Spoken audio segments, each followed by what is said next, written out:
Hey, I'm Sanya Bari, and welcome to my podcast.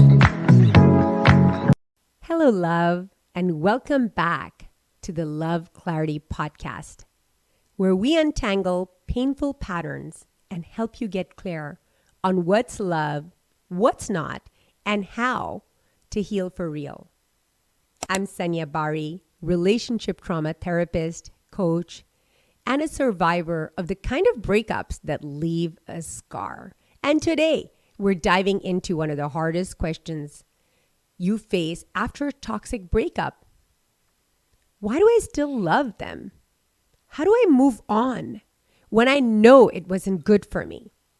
Let's talk about how to heal when your heart still wants what your mind knows you have to leave.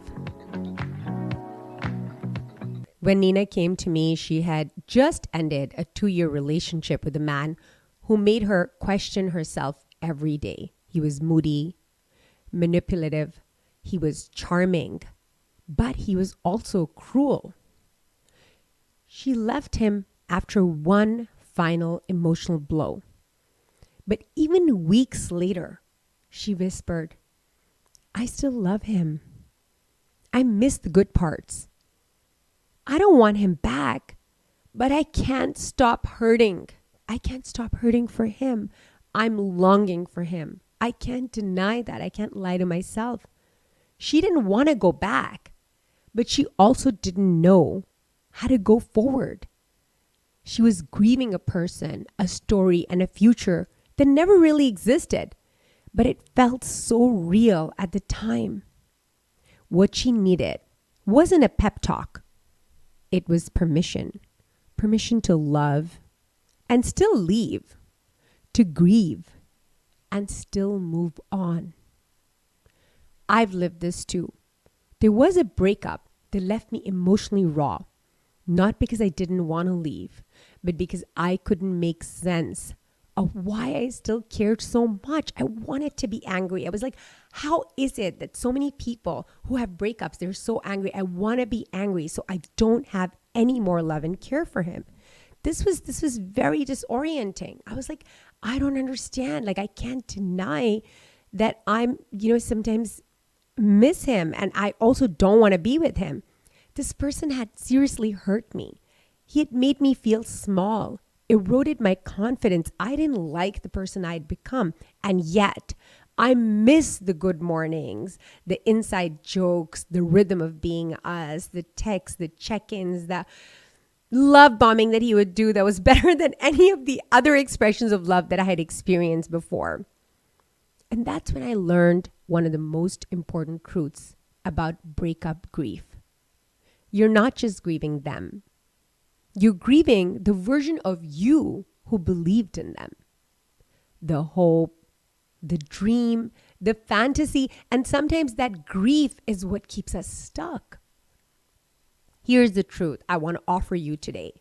You can still love someone and know that they're not safe for you, they're not right for you.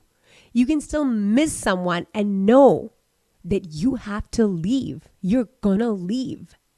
You can still feel grief and sadness and miss them and long for them, even when you're proud of yourself for walking away, even though you know that you don't want to go back. It's all right to miss somebody. It's okay to still know for a fact that you love this person, but you can't have a relationship with them anymore because they don't take care of and they don't love the person you have started to love, which is you.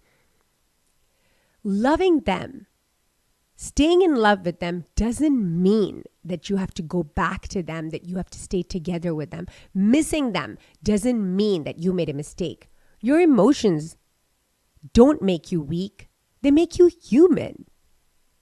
You're not designed to sever attachment cleanly, especially not after a trauma bond. Your nervous system takes time to unhook. Give it time. Have patience for you. But your clarity doesn't have to wait. You get to say, I love you and goodbye.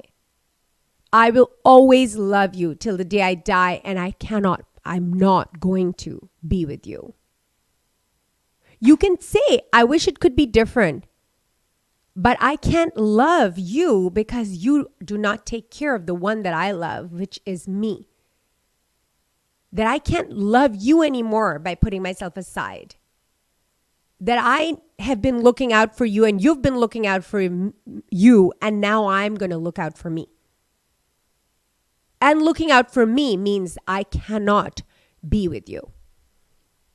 So take a breath, take a deep inhale, and ask yourself this question. What am I really grieving here? Am I grieving them or what I hoped would become? Can I let myself love who I was in that relationship while still choosing something better now? You don't have to deny the love to move forward. You don't have to say that you hate them or you're angry with them and you just never want to see them again. You don't have to do any of that dramatic stuff to make a decision for yourself. Remind yourself, Dr. Mary Hilnick would often say to me, she often said to other people, but I remember her saying this directly to me, and she said to me, Sanya, you have the capacity, you have the capability to make a decision that's right for you. And she was saying something that was a fact, but the way she said it to me, I don't know why, I would repeat that to myself over and over again. It's almost like I knew that I had capacity, but I didn't know it. I knew I had capacity, but I needed to activate it. But it was within me. You don't have to deny the love to move forward. You just have to stop letting it be the reason you suffer. Your pain doesn't mean that you should go back. Your longing doesn't mean that you should go back. It means you're still healing. Allow yourself to heal. And you're allowed to feel pain when you heal. Doesn't mean every time you hurt, you go back. No, there could be a part of you that's hurting and grieving, and there could be a part of you that's supporting the part that's grieving. And it has understanding that this part needs to grieve. It's a process. You're not a pathological person, thank God. Of course, you've had a relationship, you've had these moments. They're not just going to disappear right away. But many times you misunderstand these signals for love, and they're not love. You have love, but that is not love. Now, if you heard this episode and you're going through this, and if the insights from this episode gave you something you needed to know, something that lit you up, know that you're not alone. Know that you're not broken. In fact, this lighting you up is evidence that there's something inside you already that wants activation. Give yourself all of the chances possible. Surround yourself with people who are doing similar type of work if you want to join, if you want to look into the Love Clarity Inner Circle that used to be called the Wise Loving Tribe, the membership. We walk with people through heartbreak that still hurts until the peace begins to rise again, until you can do for yourself that which you felt somebody else was going to do with you. Or come back next Wednesday for another episode of the Love Clarity Podcast. I can't wait to see you again. I'm Sanya Bari, and so much love to you.